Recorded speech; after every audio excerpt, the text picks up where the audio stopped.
Bonjour à toutes et à tous. Merci beaucoup de nous rejoindre aujourd'hui. C'est un plaisir d'animer ce webinaire. Donc, on sera vos deux facilitatrices, Lorraine Ruiz, chargée de mission à Mérignac chez Active Action, et moi-même, Héloïse Delaporte, chargée d'études au laboratoire d'innovation d'Active Action. Pour vous rappeler rapidement le contexte de ce webinaire, on propose chez Active Action depuis plus de 10 ans des ateliers à destination des personnes en recherche d'emploi, notamment dans les quartiers prioritaires de la politique de la ville, donc les QPV. Depuis maintenant 2 ans, on a lancé le projet Impact Collectif, donc un projet qui vise à comprendre et à mesurer les transformations systémiques dans les QPV, en co-construisant avec les acteurs locaux des outils pour renforcer la coopération et l'impact collectif sur les territoires. Et donc, ce cycle de webinaire, il est pensé pour vous partager les différents apprentissages issus de ce projet et des expérimentations qui ont constitué ce projet, en termes d'étapes, d'outils, de principes de mise en œuvre d'une démarche d'impact collectif. Et donc l'objectif, c'est non pas de donner une marche à suivre unique, mais plutôt de pouvoir vous partager des pistes de réflexion, des pistes d'action, d'apprentissage tirées de notre expérience qui, on l'espère, pourront inspirer d'autres projets à l'avenir.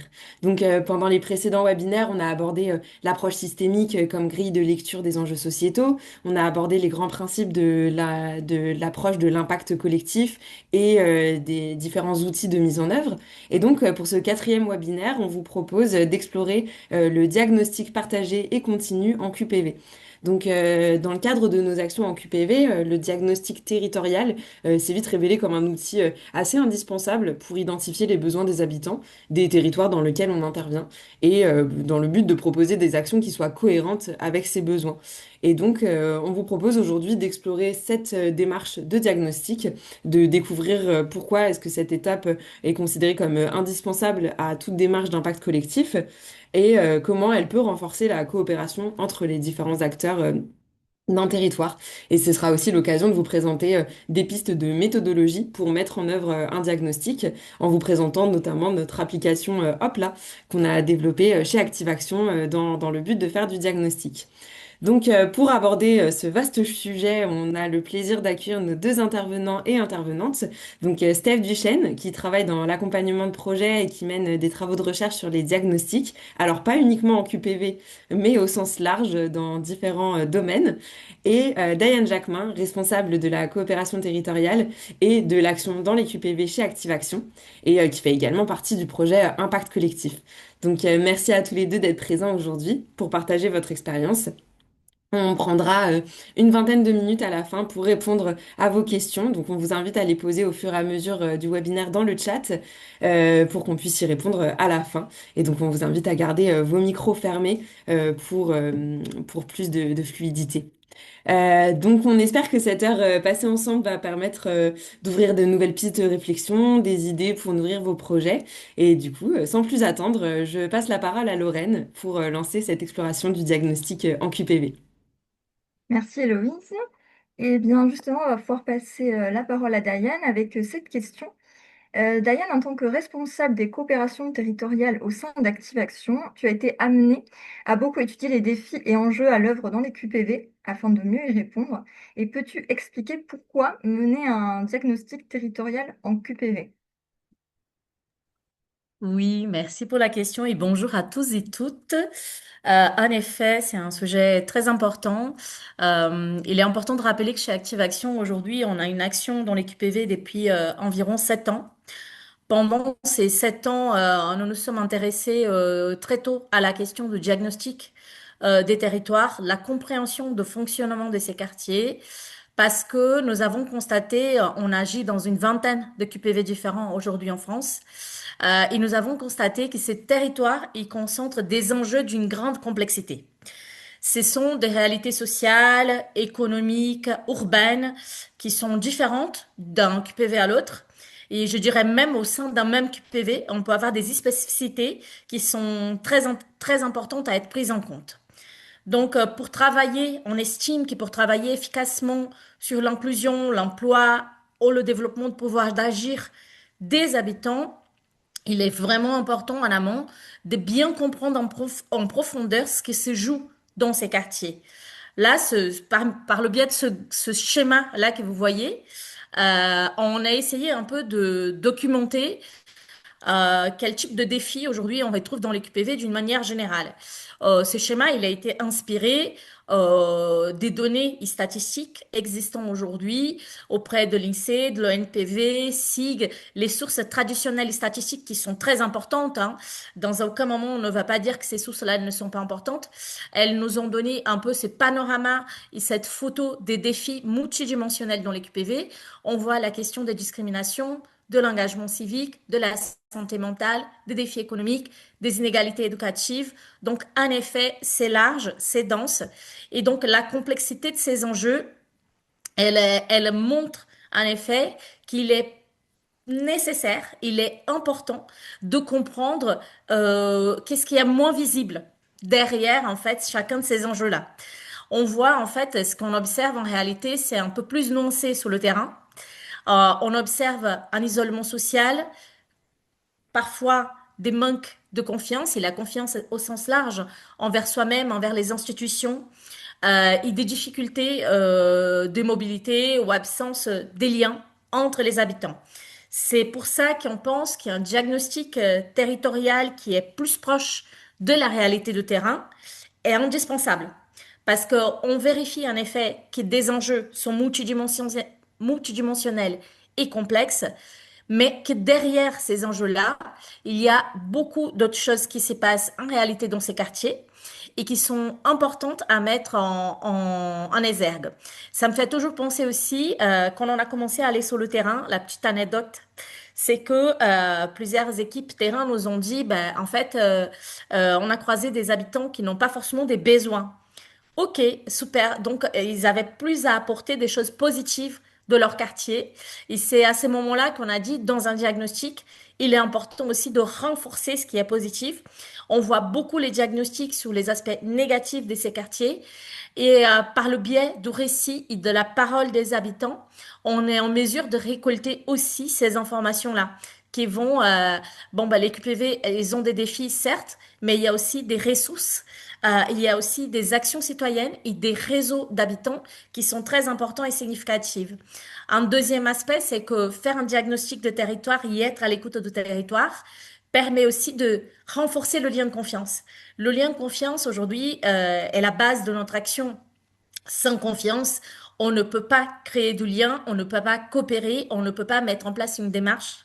Donc, pour créer ces liens de confiance, cette posture de diagnostic de territoire, d'aller connaître ce qui se passe dans un territoire, de comprendre un territoire, va renforcer ce lien de confiance avec les structures de territoire et va permettre en fait que cette confiance s'élargisse envers les institutions, envers les habitants et même la confiance en soi. Et je pense que une dernière information qui est très importante par rapport au diagnostic, c'est que on a en effet à notre disposition des diagnostics QPV existants par le biais des statistiques, chose que j'ai mentionné tout à l'heure, par rapport à la question de, on peut trouver facilement des informations sur le chômage, des informations sur le niveau de revenu d'un quartier, le nombre de personnes actives dans un quartier, mais difficilement on va trouver les perceptions des habitants, les motivations des habitants, ou des partenaires et de l'écosystème, pas que des habitants, hein, ni les besoins profonds. Et c'est pour ça que nous, on pense qu'un diagnostic continu, un diagnostic vivant et qualitatif, centré sur la parole des habitants, est vraiment important. Je vais vous donner un exemple, hein.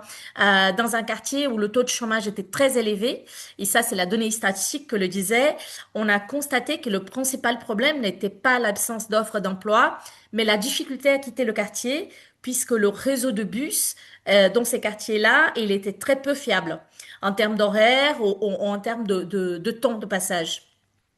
Et c'était un élément assez invisible dans les statistiques, on a constaté, et qu'on a pu en fait comprendre par le biais de l'écoute des habitants et par le biais de la mise en place d'une action d'un café collaboratif où les habitants, ils ont dit, notre vrai problème, c'est comment on va sortir pour aller vers l'emploi.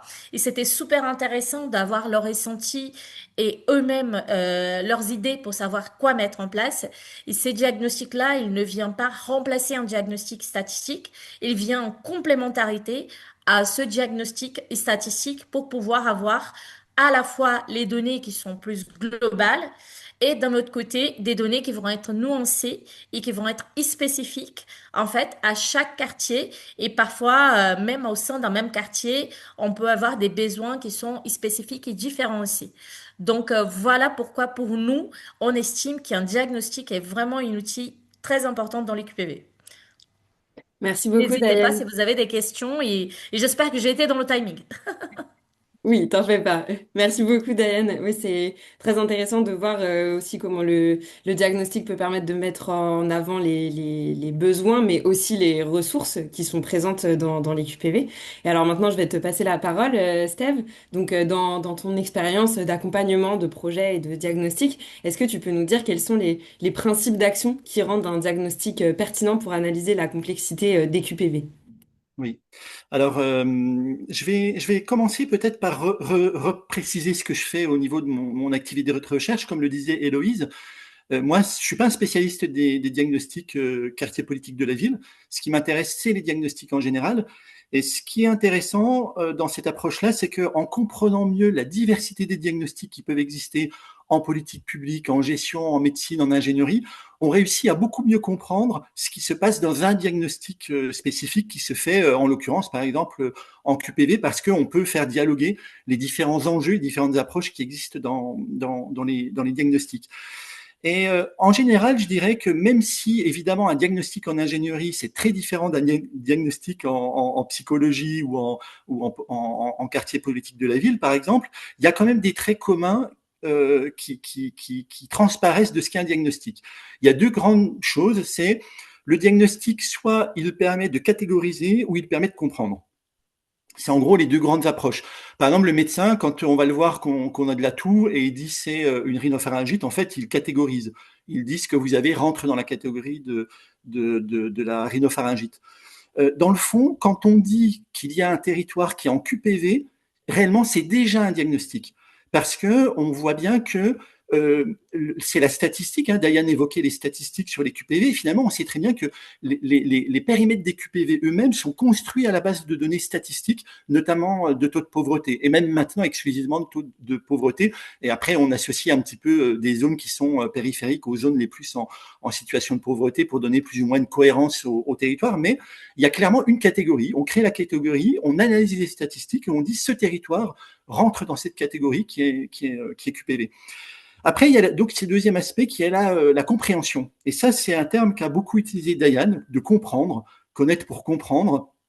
Et la compréhension, c'est encore autre chose. On ne sait pas en fait précisément dans quelle catégorie on va ranger les choses, mais pour autant, on a quand même besoin de les comprendre.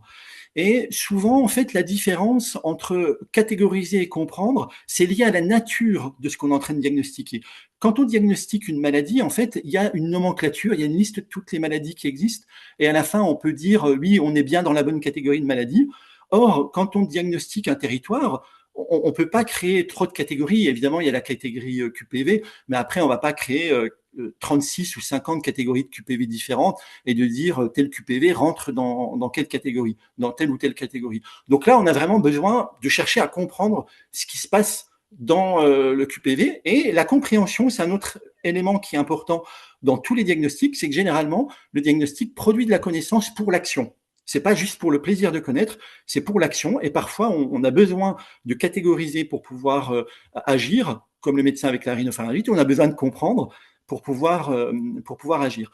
Ce qui est important, c'est que dans la connaissance qu'on va créer, il y a deux façons d'obtenir de la connaissance pour faire un diagnostic. Il y a soit une connaissance, on va dire, qui est théorique. Typiquement, le médecin, quand il dit c'est une rhinopharyngite, il connaît la théorie médicale, il connaît les maladies et peut poser l'étiquette. Et après, quand on est plus dans la compréhension des choses, c'est pas la théorie qui nous aide, c'est beaucoup plus l'action en réalité. C'est beaucoup plus quand on voit l'action se dérouler qu'on comprend ce qui se passe, qu'on a des informations qui nous permettent de comprendre ce qui se passe. Et on retrouve ça d'ailleurs évidemment dans les QPV parce que souvent les acteurs du territoire le disent souvent, qu'ils ont des perceptions, parce que ce sont des acteurs du territoire, qu'il est difficile parfois de mettre en mots dans un diagnostic, mais en tout cas, les acteurs des QPV savent que par l'action qu'ils mènent, il y a des choses qu'ils connaissent. Mais dans la médecine, on le voit aussi, hein, quand on parle, par exemple, si on va chez un kiné, on a mal au genou, on va chez un kinésithérapeute, le kiné, en fait, il va nous demander d'agir. Il va demander qu'on mette notre corps en mouvement, qu'on marche, qu'on monte un escalier ou autre, et le kiné va regarder comment on réagit. Et en fonction de ça, il va mieux comprendre c'est quoi l'enjeu, la pathologie, le trouble que la personne est en train de vivre. Alors, cet aspect connaissance par l'action, c'est vraiment quelque chose qui est important parce qu'on est issu, on est un peu les héritiers de traditions philosophiques grecques et puis qui se poursuivent après, où on a eu tendance à séparer les choses. On sépare la science de l'art, on sépare le corps de l'esprit et on sépare la réflexion de l'action. Et souvent, on perçoit le diagnostic comme étant quelque chose qui est préalable à l'action, qui est séparé de l'action. Or, dans de nombreux cas, l'enjeu du diagnostic, c'est d'avoir des connaissances qui sont produites uniquement par l'action. Et sans l'action, il y a certaines connaissances qu'on ne peut pas avoir. Donc en fait, les deux, réflexion et action, sont beaucoup plus liés, et c'est bien ce couple réflexion-action qui permet la connaissance et qui peut permettre de produire un diagnostic.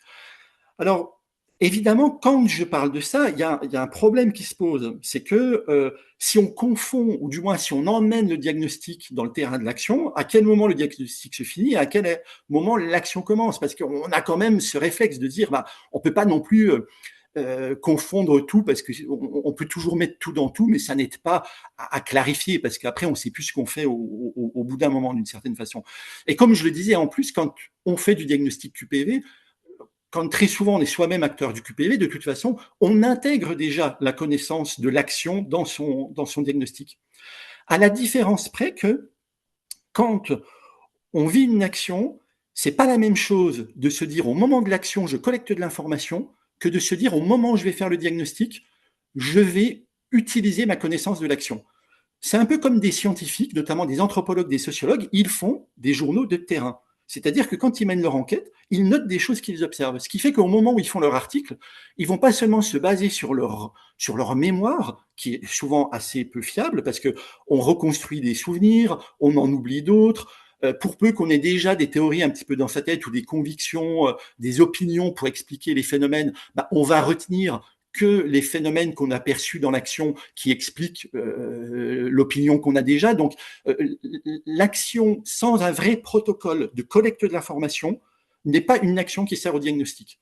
Si on veut utiliser l'action pour le diagnostic, il faut absolument qu'il y ait un protocole de collecte. Et soit l'action, elle est construite spécifiquement pour le diagnostic, on se dit on a besoin de diagnostiquer et on va mener cette action parce qu'on va voir comment ça réagit et ça nous aidera dans le diagnostic, ou alors on utilise des actions qui sont déjà existantes, on crée un protocole de collecte d'infos et on l'utilise pour le diagnostic. Et alors ça pose un grand sujet, Diane l'évoquait, la question du diagnostic continu. Alors, le diagnostic continu, c'est quelque chose qui est un peu particulier parce que personne n'en parle en réalité. Et en dehors de ActiveAction, j'ai jamais entendu quelqu'un évoquer la notion de diagnostic continu. On la trouve un tout petit peu dans le monde de l'ingénierie, et notamment dans l'industrie, où on parle de diagnostic continu, notamment de diagnostic de prévention des pannes. Mais je dirais, c'est pas tout à fait du diagnostic, c'est presque plus ce qu'on pourrait appeler de la veille, du monitoring, comme on pourrait dire. Et en fait, cette idée de diagnostic continu, je pense qu'elle est à creuser. Elle est à creuser parce que, justement, on n'en parle pas, et que si on veut à un moment faire des progrès dans les méthodes de connaissance des territoires pour pouvoir améliorer les actions, c'est probablement dans les domaines où on n'en parle pas assez, des sujets dont on ne parle pas, les concepts qu'on n'a pas encore assez élaborés, qu'il faut creuser, parce que peut-être que si ce concept, on le travaille mieux, on va découvrir des choses. Et je suis convaincu qu'il y a une piste là-dedans, parce que cette idée du diagnostic continu est directement reliée à celle que j'évoquais du diagnostic et de l'action, du couple diagnostic-action. Et à partir du moment où on a le couple diagnostic-action, il est assez facile de se dire que ça nécessite du diagnostic continu. Alors peut-être pas en permanence, mais peut-être des fois des phases plus longues de diagnostic, des phases plus longues qui permettent d'intégrer les résultats de l'action dans la phase de diagnostic.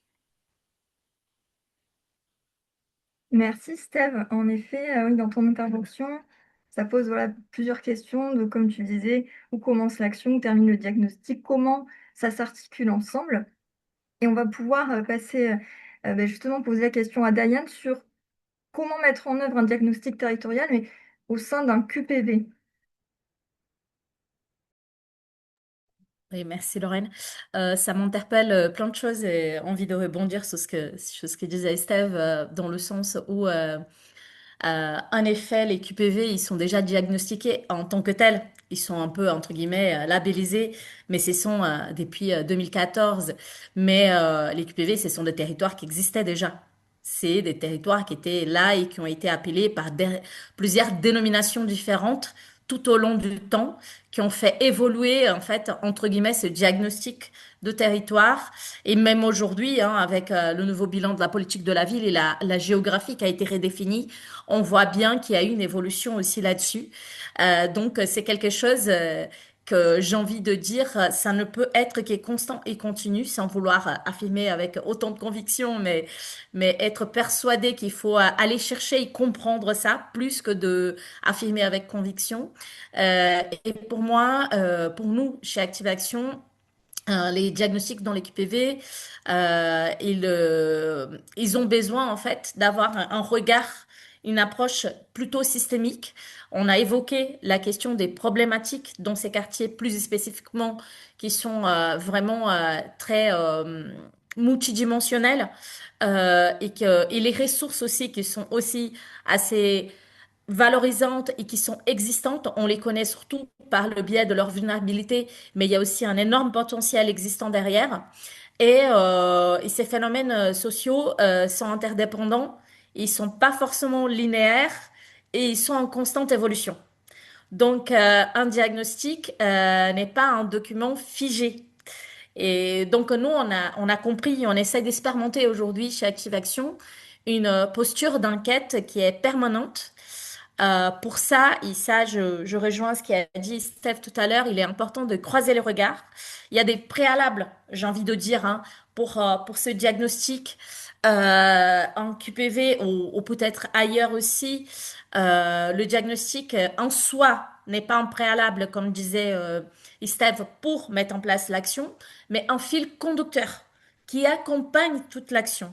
On le voit comme ça, donc il est en constant mouvement. Et donc, le croisé de regard est super important puisque on parle des territoires dont les écosystèmes sont extrêmement riches. Nous avons un tissu associatif qui est dense, nous avons des institutions publiques, nous avons des habitants, des centres sociaux, nous avons des bailleurs sociaux et chacun va avoir une vision différente de la problématique de ces quartiers-là. Et quand on croise les regards, on a cette lecture à 360 degrés qui nous permet en effet d'avoir une compréhension un peu plus large et complète, qu'on en fait dialoguer ces différents acteurs des territoires. Ça nous permet en effet d'avoir une vision plus large d'un diagnostic continu, on va dire, qui colle plus au réel. Une autre hypothèse très importante, on estime que vraiment saisir les signaux faibles d'un territoire, écouter, être à l'écoute du territoire pour saisir ces signaux faibles, c'est-à-dire les tensions quotidiennes, les obstacles qui peuvent vivre les habitants, par exemple, dans l'accès aux droits, ou même les dynamiques de confiance. Ça me fait toujours penser à une personne qui, une fois, j'ai rencontrée sur le terrain, je pense que Lorraine se rappelle peut-être, et qui disait je ne veux pas aller à tel centre social, mais j'aimerais bien participer d'une action dans le quartier. Et en fait, ça nous a fait comprendre une certaine dynamique de confiance, puisque la personne, elle ne faisait pas confiance à telle structure, mais elle voulait quand même participer de la vie du quartier. Et ça, on a compris par le biais d'une action et en étant dans une action. Et je pense que le troisième point, c'est faire du diagnostic un préalable important. Pour nous, c'est faire du diagnostic un processus des recueils de récits. C'est-à-dire que quand on fait un diagnostic en direct et qu'on en essaie de comprendre le fonctionnement d'un QPV, il ne s'agit pas de chercher des opinions. Qu'est-ce que vous en pensez du travail de tel ou tel ou tel? Non, ce n'est pas ça. C'est plutôt, pouvez-vous nous raconter comment se passe votre vie dans le quartier? Et là, on a une autre approche, on a une autre façon, en fait, d'animer la parole de l'habitant, d'être à l'écoute. Et l'outil clé pour tout ça, bien entendu, il y a quand même une outil clé qui est très importante pour nous, c'est la posture. La posture qu'on utilise pour réaliser ce diagnostic. Donc, un diagnostic qui est collectif, un diagnostic qui prend en considération les signaux qui sont pas forcément dans les statistiques, un diagnostic qui est à l'écoute de la parole des habitants et qui nous permet en effet d'avoir en temps réel les besoins et aussi les potentialités de chaque quartier par le biais de cet outil clé que c'est la posture, c'est-à-dire une posture d'humilité. On vient dans un quartier, mais vraiment on ne connaît pas, on ne sait pas qu'est-ce qui se passe. Une posture de confiance, on fait confiance à la parole de l'habitant, à la parole du partenaire, à la parole de l'institution qui est là, ils savent plus que nous. De curiosité aussi, il est très important aussi de s'interroger, de se poser des questions. Et comme j'ai déjà dit, et je répète parce que je pense que c'est tellement important l'écoute, le diagnostic, il ne s'agit pas de poser une série de questions. Allez, plus de questions je pose, plus d'informations j'ai. Non, c'est écouter en fait par le biais de cette écoute active, on est en mesure de comprendre en fait comment fonctionne euh, les diagnostics, comment fonctionne en fait la dynamique pardon de quartier. Et nous, chez Active Action, à partir de ces hypothèses, de ce mode de fonctionnement animé, observer, interpréter les diagnostics, on a mis en place, on a fait plusieurs par le biais de la méthode de l'aller vers. On a créé donc une appli qui s'appelle Hopla. Héloïse, elle a évoqué en début de présentation. L'idée, c'est que le diagnostic, il peut être documenté de plusieurs façons, hein. On peut avoir un carnet de notes d'un diagnostic, on peut avoir une frise d'évolution d'un quartier pour représenter un diagnostic, en sachant qu'un diagnostic n'est pas forcément linéaire, hein, de tout ce qu'on a dit, on commence à comprendre que c'est plutôt une spirale qui est quelque chose de linéaire. Et pour pouvoir être à l'écoute de ces expériences, on a créé en interne un outil qui est une appli qui s'appelle Hopla afin d'améliorer notre diagnostic dans l'EQPV, afin de rendre plus accessible cette information. Donc, pourquoi nous utilisons, nous, aujourd'hui, un outil en interne pour faire de diagnostic de territoire? Parce que déjà, aller vers les personnes, ça permet de créer des liens de confiance plus forts avec les habitants. Ça nous permet aussi, c'est un outil qui est à la fois un outil d'écoute, mais aussi un outil d'orientation.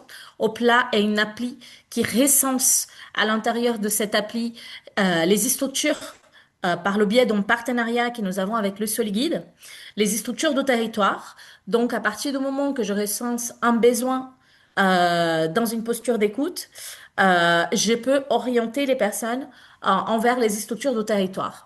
Cela nous permet aussi, comme on a dit, comme je vous ai dit tout à l'heure, de connaître les sources de satisfaction des habitants. Il n'y a pas que de négatif dans les QPV, il y a aussi vraiment pas mal de choses positives qui ressortent. Et par le biais de cet outil, on arrive à recueillir ces données-là et la parole. Ça nous permet aussi d'avoir une vision d'ensemble, hein, de ces besoins de ces habitants, de territoire, avec des données qui sont objectives à partager. Mais ce qui est intéressant, c'est que je vais vous montrer après des données statistiques, parce que finalement, on finit dans les statistiques, mais ce sont des données statistiques qui tous les jours changent. Parce que comme Hopla est les fruits d'une volonté de comprendre ce qui se passe sur le terrain, on l'utilise toutes les semaines. On l'utilise toutes les semaines en aller vers ou en participant à des événements de quartier ou en participant à des événements partenaires. C'est ce qui fait que ces statistiques-là, c'est des statistiques qui vont bouger et qui vont évoluer avec le temps et ce qui nous permet en effet de mieux orienter les actions de terrain en fonction de l'analyse de ces besoins. Comme je vous disais tout à l'heure, quand on a sur un territoire donné, un quartier, on a eu en effet une demande par rapport à la question de la mobilité. Là, on sait qu'on peut concrètement travailler avec une autre structure. Est-ce que c'est à Active Action d'agir? Est-ce que c'est à Active Action d'agir avec une autre structure de territoire? Est-ce que c'est à une autre structure de territoire d'agir? Cela nous permet en effet je vois qu'il y a des questions dans le chat, je répondrai après. Cela nous permet en effet d'orienter les personnes et d'orienter aussi les actions. Attention parce que à la fois ces diagnostics nous permettent d'orienter des actions, mais on continue au fur et à mesure de l'action à adapter l'action en fonction du ressenti pendant l'action aussi. Donc c'est un outil qui va nous permettre en fait de d'avoir cet aperçu général, identification des besoins, orientation des personnes envers les structures de territoire, source de satisfaction, vision d'ensemble et orientation, ce sont vraiment les piliers. Là, vous avez un aperçu un peu qu'est-ce que ça donne sous cette image que Lorraine elle a publiée. Vous avez un aperçu un peu de ce que ça donne de l'outil qu'on utilise aujourd'hui en interne. Et ensuite, est-ce que tu peux passer, s'il te plaît, Lorraine? Je voulais juste te montrer. Merci, c'est gentil. Bon, là, c'est un graphique qui n'est pas forcément très lisible parce que j'ai fait exprès. J'ai fait exprès parce que je voulais vous montrer, en fait, si je prends aujourd'hui tous les besoins que nous avons recensés dans les QPV, sur la vingtaine de QPV que nous ajustons aujourd'hui en France, Active Action, on a recensé plus de 1000 besoins qui sont, euh, qui sont différents depuis le démarrage de l'utilisation de l'appli. Attention, on a commencé à utiliser l'appli fin 2023, mi-2023, en mode expérimentation. Hopla est une expérimentation, d'accord, née de ce besoin de diagnostic continu. Donc, on a ressenti le besoin et on expérimente aujourd'hui cet outil. Et là, c'est un peu, c'est pour vous montrer et illustrer qu'est-ce que cette appli, elle peut faire. Cette appli aujourd'hui, elle peut recenser des besoins par catégorie, par sous-catégorie. Là, on voit bien que la question de la formation et de l'emploi, c'est le besoin qui ressort le plus avec 37%. Bon, il faut le dire que pour l'instant, Hopla, c'est une outil qui est pratiquement utilisé que par Active Action. Donc, on peut avoir des questionnements sur, ah ben forcément, c'est biaisé, vous travaillez dans l'emploi, il va sortir de formation et emploi. Mais l'information importante à donner, c'est que notre envie chez Active Action, c'est justement que cet outil et des diagnostics continus, si les structures de territoire et que si l'écosystème ressent le besoin, soit utilisé par tous les partenaires de l'écosystème, ou au moins pour les partenaires qui trouvent que c'est pertinent de connaître de façon fine et nuancée les besoins de territoire. Et en effet, peut-être que les besoins qui vont ressortir vont être encore plus variés. Mais je tiens aussi à signaler, par exemple, dans ces 1700 besoins, le deuxième qui ressort le plus, c'est quand même la vie de quartier. C'est la vie de quartier. Et le lien social est la sous-catégorie qui ressort liée à la question de la vie de quartier. Il faut dire que d'un point de vue technique, hein, si vous avez des questions un peu plus techniques après, on pourra répondre aussi. Mais là, comme je ne dispose pas de suffisamment de temps, je donne les informations de façon un peu générale, mais je reste disponible après pour toutes les questions plus en détail. Les besoins par sous-catégorie et catégorie sont définis par le biais de Soliguide. D'accord? C'est le Soliguide qui nous a aiguillés et qui a travaillé avec nous sous cette définition-là. C'est important, je pense, à rappeler. Et quand je parle de vie de quartier, je vais donner un exemple concret. Si je prends un quartier à Paris, le 13e arrondissement, de Paris. Et si je prends un quartier à Mérignac, par exemple, où Lorraine est chargée de mission, je peux avoir des résultats complètement différents. Là, ce que je viens de vous montrer, ce sont des données issues de tous les quartiers confondus. Par exemple, sur le 13e arrondissement de Paris, la vie de quartier ressort beaucoup plus comme problématique que la question de la formation et de l'emploi. Et dans le détail, ils vont dire que c'est la question du lien social qui ressort beaucoup. Et donc ça nous permet soit d'orienter les personnes vers des structures de territoire qui travaillent sur le sujet du lien social, les centres sociaux ou d'autres structures de quartier, soit cela nous permet justement de mettre en place des actions collaboratives, d'inviter les habitants à passer à l'action et d'inviter aussi les partenaires de territoire à passer à l'action et co-construire ensemble des réponses, en fait, qui puissent répondre à ces besoins-là. Donc, plus on sera nombreux à utiliser cet outil, plus on aura en effet des réponses qui seront pertinentes et qui seront un vrai portrait de chaque quartier où nous agissons. Donc, elle est née, cette appli, pour répondre à tous ces constats, pour partager aussi, parce que nous avons une envie d'avoir une vision commune qui est partagée par rapport à la question de diagnostic continu. Et c'est là, on collecte, juste pour rappeler, ces données, ils peuvent être collectées à la fois lors des allées verts, mais aussi dans les interactions chaque structure peut avoir directement avec les habitants ou avec les personnes concernées. Donc, c'est l'outil aujourd'hui qui nous permet de construire ces diagnostics partagés et que pour nous, c'est un outil aussi qui permet de renforcer la confiance et le capital social entre habitants, avec habitants, entre partenaires, entre institutions.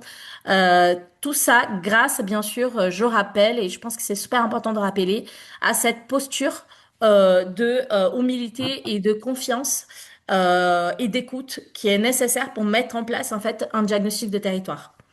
Est-ce Merci que j'ai beaucoup, encore un Diane. peu de temps Non, je vais Ah, devoir d'accord. malheureusement Ok, t'arrêter là, même donc si je on m'arrête aurait... là et bien sûr, si vous avez des questions, vous n'hésitez pas. Ouais, malheureusement, c'est des sujets qui sont tellement passionnants qu'on aurait envie de continuer à en parler, mais on est malheureusement contraint par le temps. Donc maintenant, je vais te donner la parole, Steve. Donc tu as contribué à l'élaboration de cet outil présenté par Diane, Hopla. Est-ce que tu as certains éléments que tu aimerais ajouter? On a un petit peu moins de 10 minutes pour ton intervention, pour pouvoir garder du temps à la fin pour le temps de questions-réponses. Oui, donc moi j'y contribue surtout en ce moment, pas tellement au moment de la création, mais plutôt justement au niveau de la réflexion sur les évolutions de l'outil. Et tout à fait en lien avec ce que j'évoquais tout à l'heure, le diagnostic continu, c'est un concept qu'il faut creuser parce qu'il y a potentiellement là-dedans des pistes d'amélioration possibles pour la connaissance des territoires. Mais les concepts, en fait, en eux-mêmes, ils se suffisent pas. En fait. Il faut aussi des outils. Il faut des outils, il faut des méthodes. Et c'est là tout l'intérêt de l'existence de l'application Hopla aujourd'hui, qu'elle est finalement une première expérimentation qui est vraiment en cours, qui tente de répondre à cette question de comment on fait du diagnostic continu.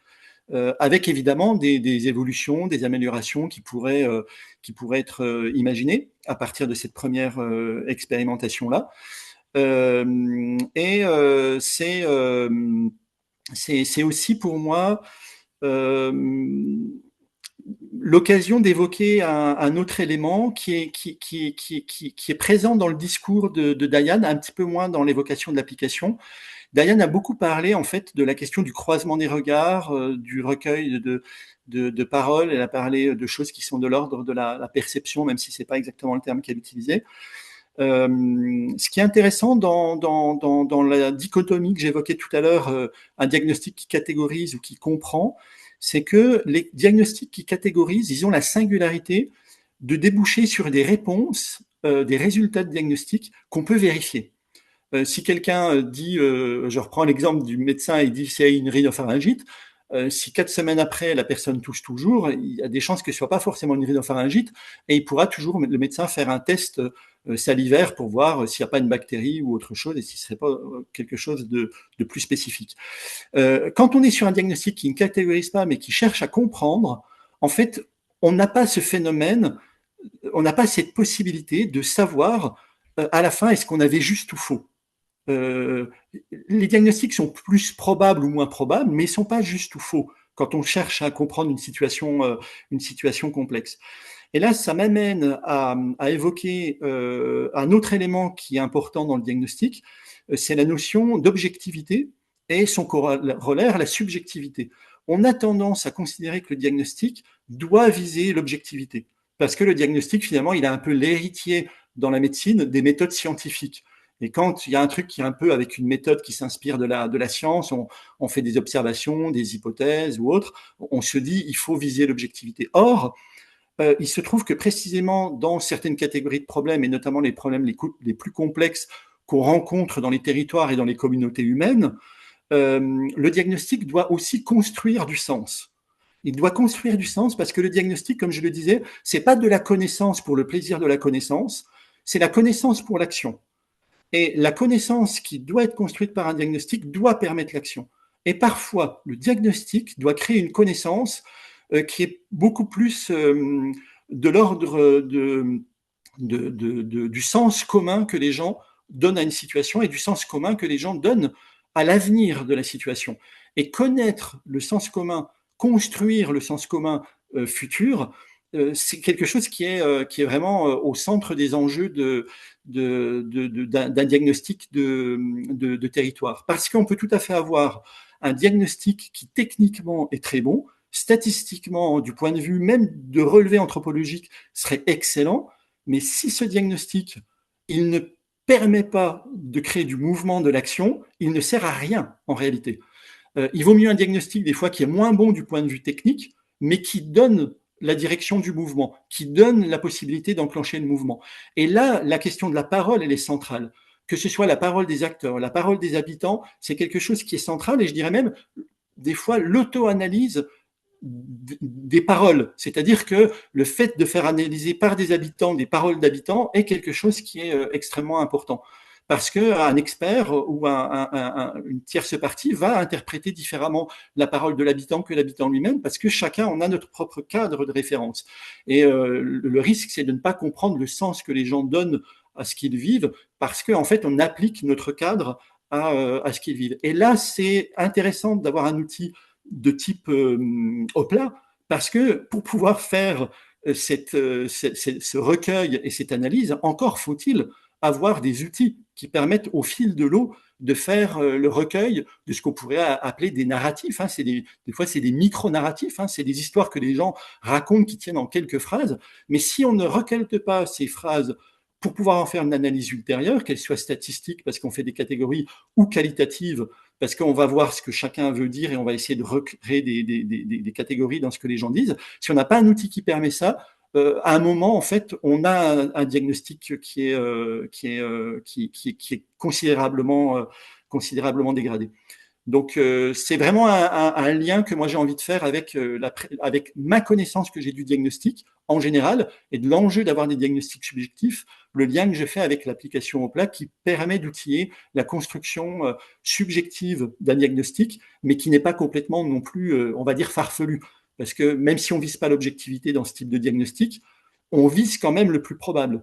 Et pour viser le plus probable, il faut quand même constituer son corpus de connaissances au fur et à mesure, par exemple, de l'action. C'était intéressant, Diane, quand elle évoque le fait qu'on fait de l'aller vers, on récolte des données, ou alors on fait, je sais pas moi, une animation de rue, où on fait un tournoi de basket, et à l'occasion du tournoi de basket, on parle avec des gens, on constate des choses, et on peut les noter, ou on peut noter des narratifs que les gens donnent. C'est quand même beaucoup plus qualitatif que simplement 2 ans après, quand on refait un diagnostic, essayer de se souvenir de ce que les gens ont dit, quoi. Merci Steve de nous rappeler en effet le sens qu'on met derrière le diagnostic. Et justement, on va pouvoir passer à un moment de questions-réponses. Il y a déjà eu une première question qui concerne directement l'outil Hopla. Et donc la première question, est-ce que l'outil Hopla permet aussi de recueillir la parole des intervenants, intervenantes, des structures de l'accompagnement socio-professionnel qui agissent au sein des QPV?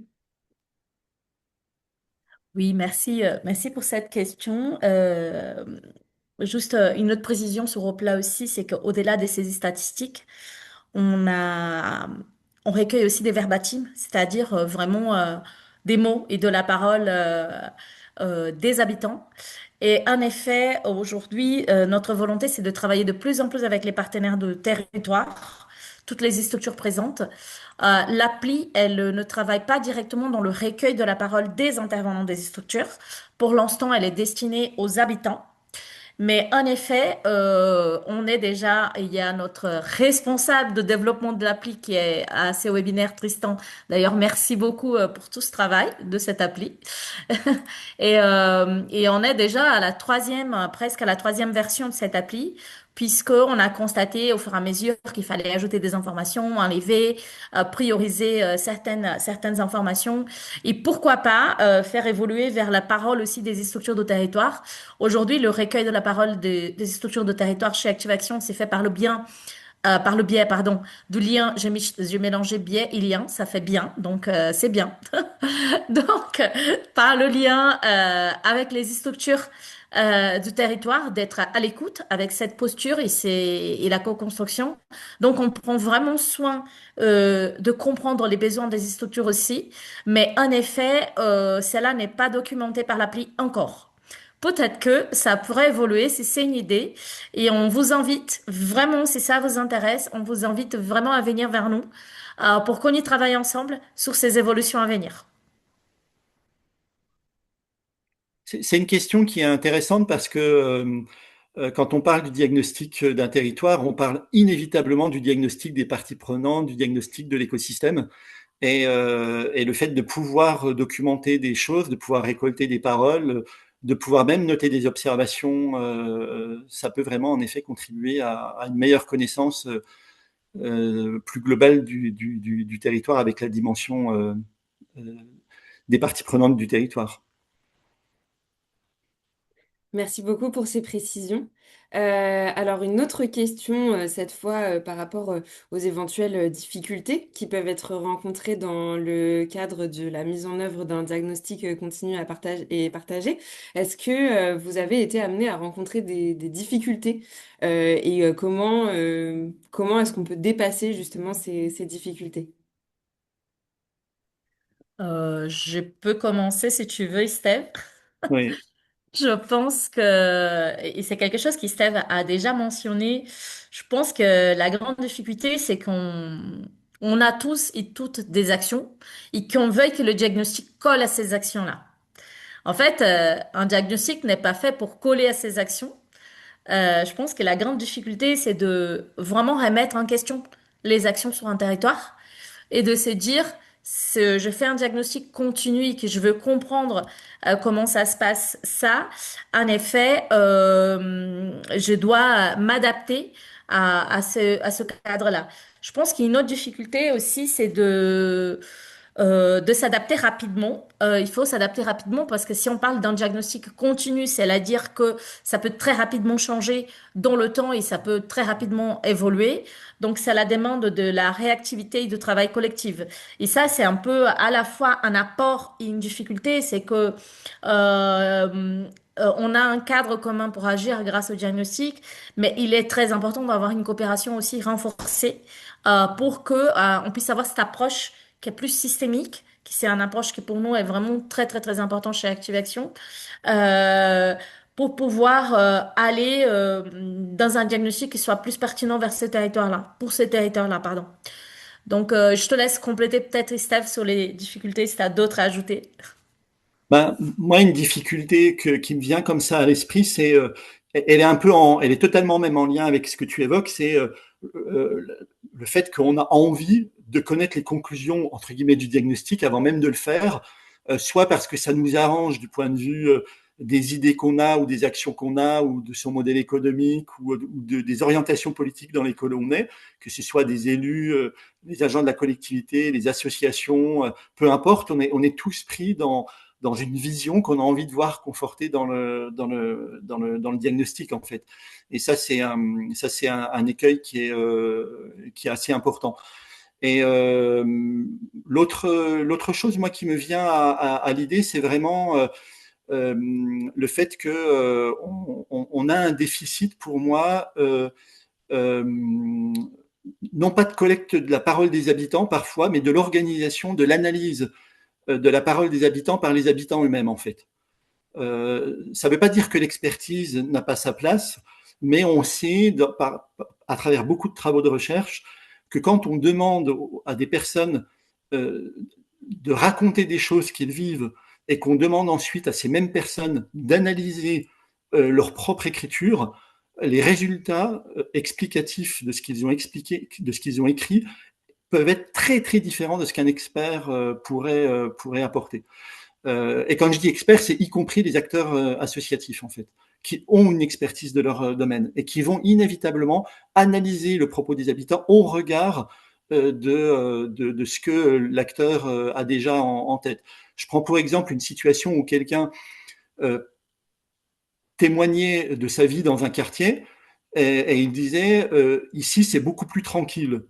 Et la personne qui entendait ça pensait tout de suite qu'il parlait de sécurité publique, dans l'espace public. Alors que non, la personne était juste en train de parler du fait que là où il habitait avant, il y avait des bars au rez-de-chaussée et que c'était plus tranquille parce qu'il n'y avait pas de bruit, en fait, tout simplement.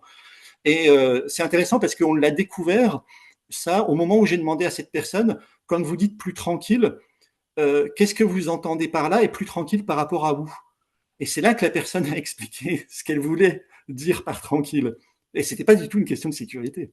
Or, j'avais bien compris que certains avaient tout de suite perçu ça comme étant une problématique de sécurité qui était évoquée par cette prise de parole. Donc l'importance en fait de réussir à organiser l'analyse des contributions par les contributeurs eux-mêmes. Merci pour cette intervention, Steph. Justement, c'est intéressant de se demander dans ce cadre-là, quels sont justement les apports du diagnostic partagé continu pour les acteurs des QPV dans le cadre d'une coopération territoriale? Quels sont vraiment les apports et bénéfices? Donc justement, c'est précisé par la complémentarité des acteurs. Ben, l'apport vraiment, pour moi, il est fort dans cette dimension de la construction de sens. Il y a dans la théorie autour de la résolution de problèmes au sens très très très très large, cette idée qu'il y a des problèmes qu'on appelle des problèmes pernicieux et des problèmes qu'on appelle des problèmes domestiqués, des problèmes qui sont domptés. Les problèmes domptés, c'est typiquement ce que j'évoquais, la maladie. On sait combien il y a de maladies, on cherche juste quelle maladie c'est. Les problèmes qui sont pernicieux sont les problèmes en fait sur lesquels la construction de solutions est extrêmement difficile parce qu'en fait il n'y a pas une réponse qui est juste. Et la seule façon de pouvoir intervenir sur ces problèmes-là, c'est par le dialogue entre les acteurs. Par le dialogue entre les acteurs parce que comme il n'y a pas une réponse nécessairement juste, par contre il y a une réponse qui est acceptable ou pas acceptable. Et une partie de la justesse de la réponse, c'est l'acceptabilité et le réalisme de la réponse pour les différentes parties prenantes, qu'ils soient habitants, acteurs associatifs, acteurs politiques. Or, cette partie-là, on ne peut la découvrir qu'en parlant avec les gens. On ne peut pas confier à un expert le fait de dire qu'est-ce que veut chaque acteur, en fait. Il y en a qui le font, hein. Il y en a qui pensent qu'on peut aller interroger chaque acteur en administrant des questionnaires en ligne et qu'après, un expert va pouvoir faire l'analyse et dire chacun comment il se situe, chacun qu'est-ce qu'il veut, chacun là où il devrait être après, en fait. Et ça, c'est une vraie erreur par rapport à ce qu'on connaît théoriquement, du point de vue théorique, des problèmes complexes.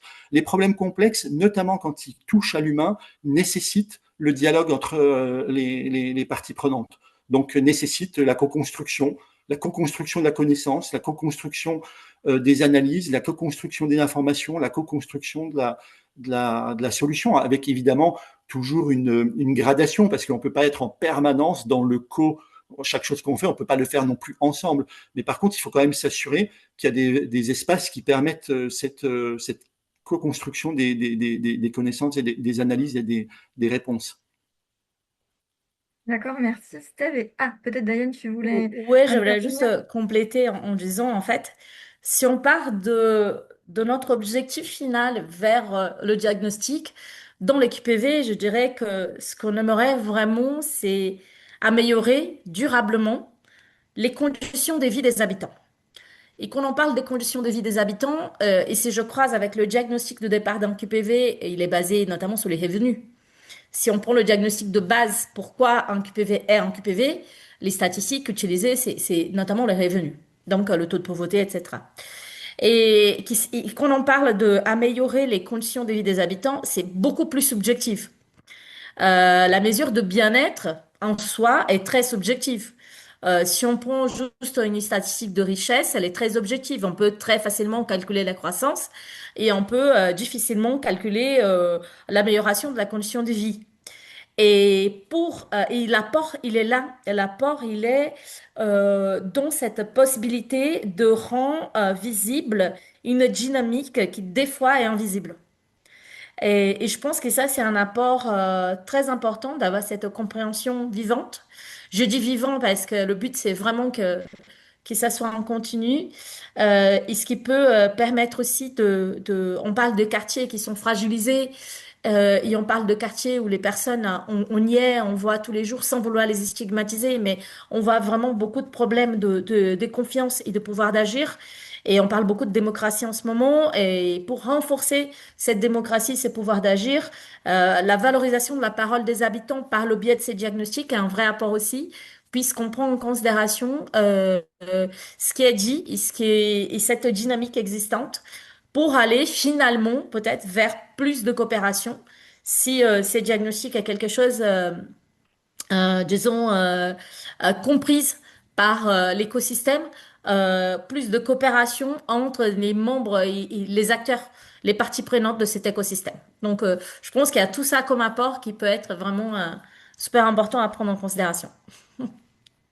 Diane. On a d'ailleurs une question également dans le chat. Il est demandé, vous évoquiez des malentendus, notamment donc sur le quartier tranquille. Comment vous avez pris en compte l'approche des publics allophones? Et est-ce que, par exemple, par des méthodologies de questions en FALC, donc facile à lire et à comprendre, par exemple, comment ça a été abordé avec le public allophone? Diane, je ne sais pas si tu avais des choses déjà sur ça, sinon je peux intervenir. En Bah, je te laisse commencer sur la question de quartier tranquille. en fait, sur les questions par exemple, de la compréhension, c'est aussi pour ça qu'il est intéressant de faire l'analyse par les principaux intéressés eux-mêmes. Parce que pour plein de raisons différentes, on ne bénéficie pas, on n'est pas détenteur des mêmes mots, on n'utilise pas les mêmes mots, on n'utilise pas les mêmes définitions, on n'a pas les mêmes compréhensions des concepts. Et le risque, c'est que pour plein de raisons qui peuvent être linguistiques, cognitives, sociales, culturelles, pour plein de raisons, les termes qu'on utilise ont une validité qui sont limitées en fait. On n'a pas tous, on met pas tous la même portée derrière les termes qu'on utilise. Donc, pour pouvoir limiter les risques d'incompréhension et pour pouvoir sortir de l'incompréhension, le mieux, c'est vraiment de pouvoir demander aux gens qu'ils expliquent eux-mêmes par leurs mots les mots et les concepts qu'ils utilisent. Et c'est comme ça, en fait, qu'on peut rentrer dans l'univers de l'autre. Et c'est précisément, en fait, une des idées fondamentales de ce qu'on appelle le dialogue, en fait. Le dialogue, c'est bien de faire passer des idées, des concepts, des mots d'une personne à l'autre pour que l'un et l'autre puissent pouvoir rentrer un petit peu dans l'univers de l'autre. Et ce dialogue, il est fondamental parce qu'il ne faut pas oublier que dans l'histoire même de la philosophie, par exemple, commence par le dialogue. Parce que c'est notamment en Inde, où des personnes se rendent compte que quand elles parlent entre elles, elles réussissent à créer de la connaissance. Et en fait, à ce moment-là, elles se rendent compte que la connaissance n'est pas seulement d'origine divine, parce que certains se disaient la connaissance, elle vient des divinités. Et ils se sont rendus compte qu'en parlant entre eux, ils réussissaient à créer des choses qu'ils pensaient ne pouvoir venir que des divinités. D'où l'importance en fait du dialogue. Et quand on n'est finalement pas dans le dialogue, ben, on se place un petit peu à la place des divinités. On est descendant. Merci, Steph. En effet, et je pense que par rapport à les difficultés avec les publics, bah justement ça c'est un travail qu'on fait en continu pour parler vraiment d'un côté pratico-pratique, hein. On le fait en continu en termes de approche, de posture.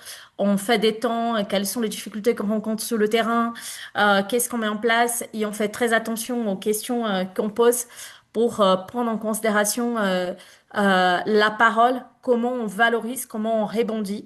Il ne s'agit pas du tout d'avoir des discours préparés, hein, et y aller sur le terrain avec du discours préparé, c'est impossible. On ne sait jamais à quel sujet on va être confronté quand on va discuter sur les quartiers. Le plus important, c'est avoir une posture de non-jugement. Le plus important, c'est n'importe quel est le propos qui va être présenté, avoir cette posture d'écoute et non-jugement, puisqu'on est là pour comprendre ce qui se passe, laisser la personne évoquer de la façon dont elle estime être la mieux et qu'elle puisse se sentir à l'aise dans cette façon de l'évoquer. Et nous, on va vraiment avoir cette posture d'écoute. Donc, il s'agit pas de préparer en amont. Je pense que la seule chose qu'on prépare en amont et qu'on parle souvent, c'est pourquoi on y va. Pourquoi y aller? Et ça, c'est super important de savoir le pourquoi. Merci beaucoup à tous les deux. Alors peut-être une dernière question pour tous les deux. Est-ce que vous auriez un conseil à donner à une structure qui souhaiterait intégrer un outil de diagnostic partagé et continue dans ses pratiques? Bah, je peux commencer, hein, venez nous voir. Non, mais si vous avez envie, en ce moment, justement, nous pouvons prévoir avec Tristan, qui est là présent, je parle sous son couvert. Nous pouvons prévoir des temps pour vous présenter plus en détail cette appli, si vous le souhaitez. Si vous vous intéressez ou si vous voulez juste nous poser des questions de fonctionnement, ou même si vous voulez expérimenter sur le terrain, bah, le conseil que je vous donne, c'est oser, c'est de tenter. Le conseil que je vous donne aussi, c'est il est important de comprendre, donc de prendre le temps de comprendre avant de mettre en place les actions. Parce que des fois, on a beaucoup de flops d'actions et dit, ah, ben, on n'avait aucun participant, ah, on n'a pas réussi à mobiliser. On entend beaucoup ça dans l'écosystème. Et en effet, je pense que c'est parce que, pas que pour ça, mais une des raisons, c'est parce que, en effet, on n'est pas suffisamment à l'écoute de cet écosystème-là et de ce territoire-là. Donc, voilà mon conseil et je vous invite vivement à venir nous voir dès que possible. Et Steph, ton conseil alors? Bah, moi, le conseil que j'ai, il est un peu relié au tien, c'est de rejoindre une communauté de pratique, en fait, parce que c'est des sujets qui sont pas évidents à mettre en œuvre quand on le fait pour la première fois, et le mieux, c'est de le faire avec d'autres et de progresser avec les retours d'expérience des autres et de pouvoir aussi partager ses propres expériences avec les autres.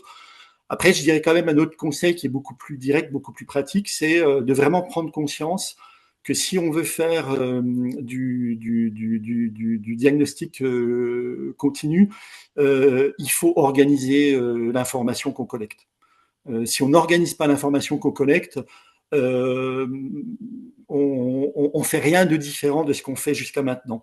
Comme je le disais tout à l'heure, il ne suffit pas de dire je fais de l'action d'un côté, je fais du diagnostic de l'autre, et comme je suis la même personne, mon diagnostic s'appuie sur l'action. Non, il faut avoir une stratégie d'organisation d'information pour être sûr qu'elle est de qualité, pour être sûr qu'elle n'est pas parcellaire, pour être sûr qu'on puisse l'analyser, par exemple, même un an après. Si on veut faire une rétrospective dans le cadre d'un diagnostic, il faut avoir des données sur par exemple, 6 mois ou un an en fonction de la période qu'on se donne. Et ça nécessite une structuration de l'information. Merci beaucoup à tous les deux. On va pouvoir commencer à conclure tranquillement ces échanges qui ont été très riches et très intéressants. Ne partez pas tout de suite parce qu'on a d'autres informations à vous transmettre dans cette conclusion. Donc déjà, merci beaucoup à tous les deux. C'est vrai que du coup, on voit à travers tout ce que vous avez partagé aujourd'hui que le diagnostic territorial, c'est vraiment une étape essentielle dans la mise en œuvre d'une démarche d'impact collectif pour vraiment comprendre le territoire dans lequel on s'ancre, recueillir les paroles, les besoins, les ressources de ce territoire et des personnes qui y appartiennent. Et du coup, en plus, en menant ce diagnostic, on peut aussi renforcer les dynamiques de coopération, concevoir des actions collectives qui soient cohérentes avec les besoins des habitants des territoires et des différents acteurs qui agissent sur ces territoires. Donc, merci beaucoup pour toutes ces indications qui sont vraiment très intéressantes. Donc, pour votre information, donc une partie des éléments qui ont été partagés dans ce webinaire sont issus de notre projet Impact Collectif. et pourront être retrouvés prochainement dans toute une série de documents qui reprennent les différents éléments abordés ici sur le diagnostic partagé et continu, mais aussi sur tous les apprentissages issus de nos expérimentations. Donc on vous invite à vous abonner à la newsletter de l'Active Lab. Donc Lorraine, si tu peux mettre la dernière slide avec différents QR codes. Voilà, donc vous pouvez recevoir ces différents documents qui vont synthétiser tous nos apprentissages du projet Impact Collectif en vous abonnant à la newsletter. On a aussi, c'est dans le cadre de ce projet-là qu'on organise ce cycle de webinaires pour lequel il reste encore un rendez-vous lundi prochain, donc le lundi 15 décembre, et où cette fois on échangera autour de l'évaluation de l'impact collectif en QPV. Donc, pour aller plus loin sur ces sujets, on vous partage ces différents QR codes. Donc, sur le premier, vous pouvez vous inscrire au prochain webinaire, cette fois au singulier, puisqu'il n'en reste qu'un. Vous pouvez aussi visionner les replays des précédents webinaires avec le deuxième QR. Le troisième vous permet de vous inscrire à la newsletter de l'Active Lab. Et on vous partage avec le dernier QR une enquête qu'on mène auprès des recruteurs et dirigeants de structures pour mieux comprendre les enjeux des processus de recrutement, pour construire des outils de recrutement qui soient constructifs tant pour les candidats que pour les recruteurs. Donc on vous la partage, n'hésitez pas à y répondre ou à diffuser cette enquête à vos réseaux et vous pouvez aussi nous contacter pour en savoir plus. Par ailleurs, je vous ai partagé dans le chat mon adresse mail.